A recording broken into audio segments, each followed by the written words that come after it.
नमस्कार आदरणीय शिक्षकगण और साथियों, मेरा नाम प्रतिभा साहू है। आज का वाद विवाद प्रतियोगिता प्रकरण जलवायु परिवर्तन के लिए मनुष्य ही उत्तरदायी है।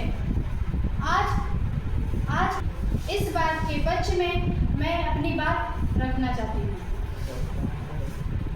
जगह जगह पर मनुष्य ने उद्योग कारखाने खोल दिए हैं, जिससे कई हानिकारक गैस वातावरण को प्रदूषित कर रहा है और वातावरण का तापमान लगातार बढ़ रहा है।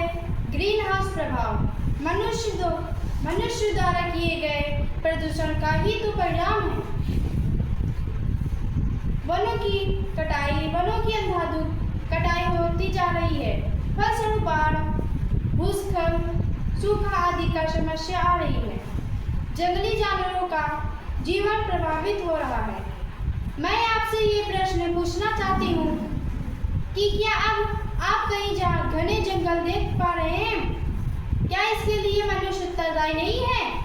ग्लोबल वार्मिंग, ग्रीन हाउस प्रभाव, बाढ़, अकाल आदि के लिए वही कहीं न कहीं मनुष्य उत्तरदायी है। अतः अंत में मैं आपसे निवेदन करती हूँ कि प्रदूषण को कम कर हरियाली को प्राथमिकता दें और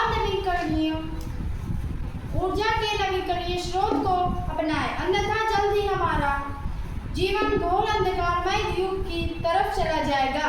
धन्यवाद।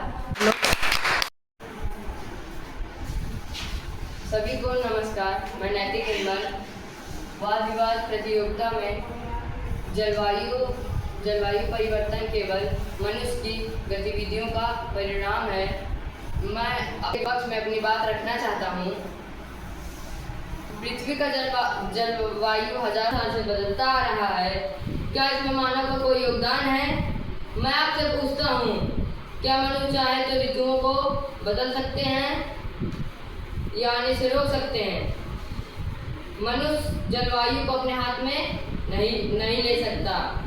प्रकृति अपने से मौसम बदलती हैं व ऋतुएं बदलती हैं, मनुष्य की मर्जी से नहीं। गर्मी लगातार बढ़ती जा रही है, उसके लिए मनुष्य उत्तरदायी है? क्या जो ज्वालामुखी विस्फोट होता है वह मनुष्य की मर्जी से होता है? बताइए। नहीं, इन सब के पीछे सिर्फ प्रकृति है, ना कि मनुष्य। आज जो मौसम वैज्ञानिक मौसम की भविष्यवाणी करते हैं, क्या वो 100% सही है? नहीं, हमारे 100% सही नहीं होती। मैं अपनी बात समेटते हुए कहता हूँ कि मानव कहीं न कहीं प्रकृति को प्रभावित करता है, लेकिन जलवायु परिवर्तन हमेशा से ही प्रकृति ने तय की है, ना कि मनुष्य ने। धन्यवाद।